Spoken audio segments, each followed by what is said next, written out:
Hello, a very warm welcome to everyone. This is Dr. Mohammad Shahnawaz Alam, the director of the ASIL, the Center for Learning English, KG Road, Arab. Dear students, आज के इस video में मैं बात करूंगा voice की, VOICE, voice. Normally इसका pronunciation लोग गलत करते हैं, इसको वॉइस कहते हैं। The correct pronunciation is voice, VOICE। ये आपको थोड़ा अटपटा लग रहा होगा क्योंकि कान बिल्कुल अभ्यस्त है वॉइस सुनने का।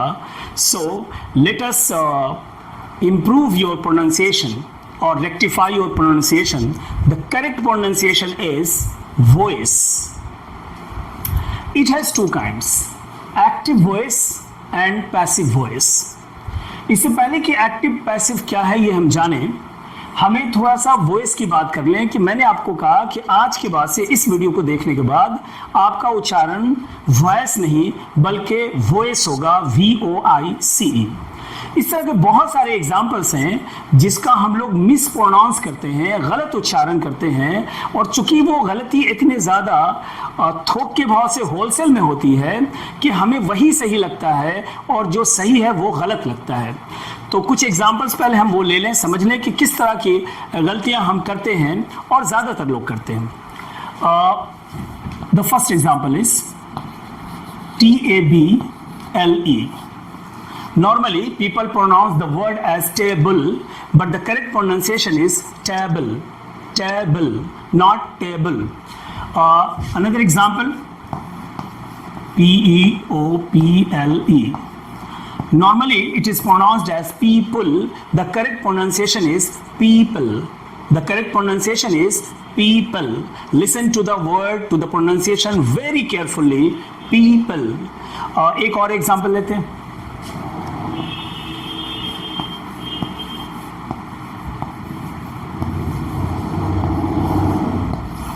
दिन का नाम।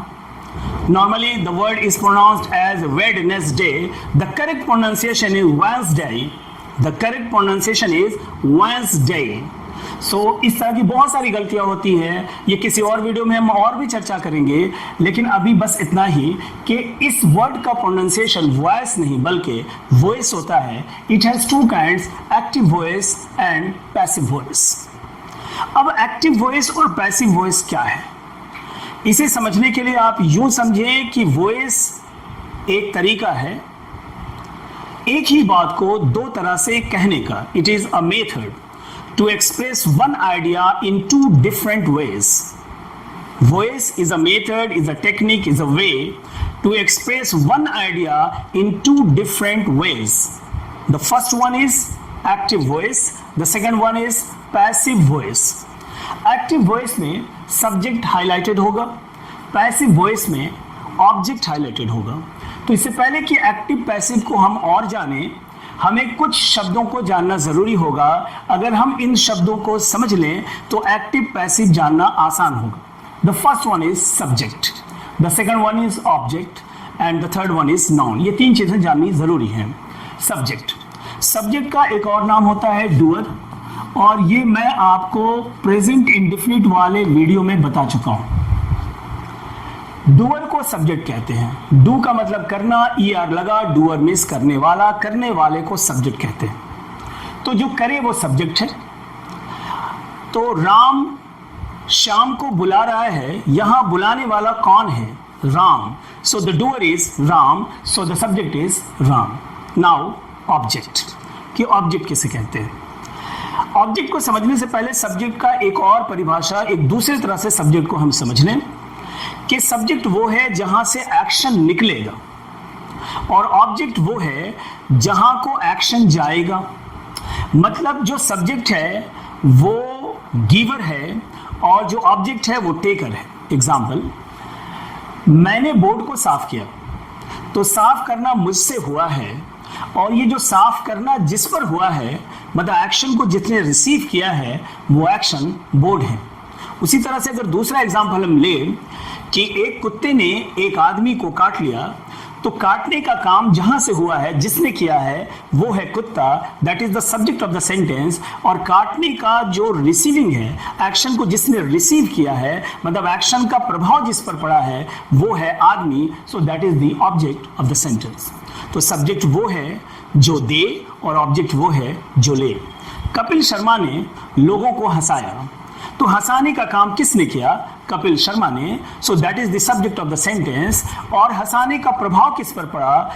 दर्शकों पर, सो दर्शक और जो लोग जो हंसे वो है object. So these are the examples जिसके सहारे आप समझ गए होंगे कि सब्जेक्ट क्या है और ऑब्जेक्ट क्या है।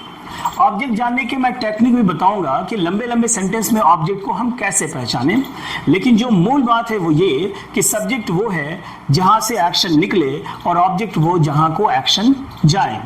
या दूसरे शब्दों में हम ऐसे कह सकते हैं कि एक्शन का प्रभाव जिस चीज पर पड़ता है उसे हम ऑब्जेक्ट कहते हैं। कोरोना कोविड-19 ने पूरे विश्व को प्रभावित किया है। कोविड-19 has affected the entire world. तो प्रभावित करने वाला कौन है? एक्शन निकला कहां से है? कोविड-19 से, that is the doer, that is the subject. और इसने जो प्रभावित किया है वो किसे प्रभावित किया है? कौन इससे प्रभावित हुआ है? इसके एक्शन को रिसीव कौन किसने किया है?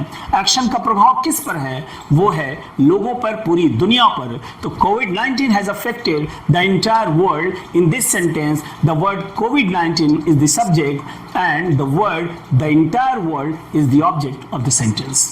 अब हम जानेंगे कि ऑब्जेक्ट को टेक्निक के ट्रिक के माध्यम से कैसे समझें। लंबे लंबे सेंटेंस में अगर ऑब्जेक्ट आ जाए तो हम कैसे पता कर पाएंगे कि which word in the sentence is acting as an object of the sentence. Let us understand. तो आइए देखते हैं कि बड़े बड़े सेंटेंसेस में हम ऑब्जेक्ट को कैसे पहचानें। To know object we put two questions. To know object, object को जानने के लिए वी पुट टू क्वेश्चंस, हम दो प्रश्न रखते हैं। The first one is what, the second one is whom। किसी भी सेंटेंस में अगर हमें ऑब्जेक्ट का पता नहीं चल रहा हो तो हम उस सेंटेंस से दो प्रश्न करेंगे, एक व्हाट, दूसरा whom, एक क्या, दूसरा किसे। देखें एग्जांपल से, राम टीचेस इंग्लिश, राम अंग्रेजी पढ़ाता है। तो हम क्वेश्चन करेंगे what does Ram teach, Ram क्या पढ़ाता है। और जो व्हाट का जवाब आएगा दैट विल बी इंग्लिश। तो जो व्हाट का जवाब होगा that will be the object of the sentence. Similarly, Ram teaches Shyam, Ram Shyam को पढ़ाता है। हम क्वेश्चन करेंगे कि whom does Ram teach, Ram किसे पढ़ाता है। आंसर आएगा कि राम श्याम को पढ़ाता है। तो यहाँ whom का जो आंसर है वो है Shyam. So in this sentence Shyam is the object of the sentence. तो कभी भी सेंटेंस कितना ही लंबा क्यों ना हो, अगर हमें ऑब्जेक्ट को ढूंढना है तो हमारे पास दो हथियार हैं, एक है व्हाट, दूसरा है whom। इन दोनों में से किसी भी एक का जवाब मिल जाए, it means the sentence has an object, उस सेंटेंस में ऑब्जेक्ट है। पहला क्वेश्चन है व्हाट और दूसरा है whom, क्या और किसे। This is the introductory video for voice, active voice and passive voice. These are the foundations of voice, ये फाउंडेशन है। और अगले वीडियोस में हम लोग एक्टिव वॉइस को कंटिन्यू करेंगे। So keep watching my YouTube channel and don't fail to share the channel with as many friends as possible. So that's all for today. We will be meeting in the next video. Thanks a lot. Till we meet again.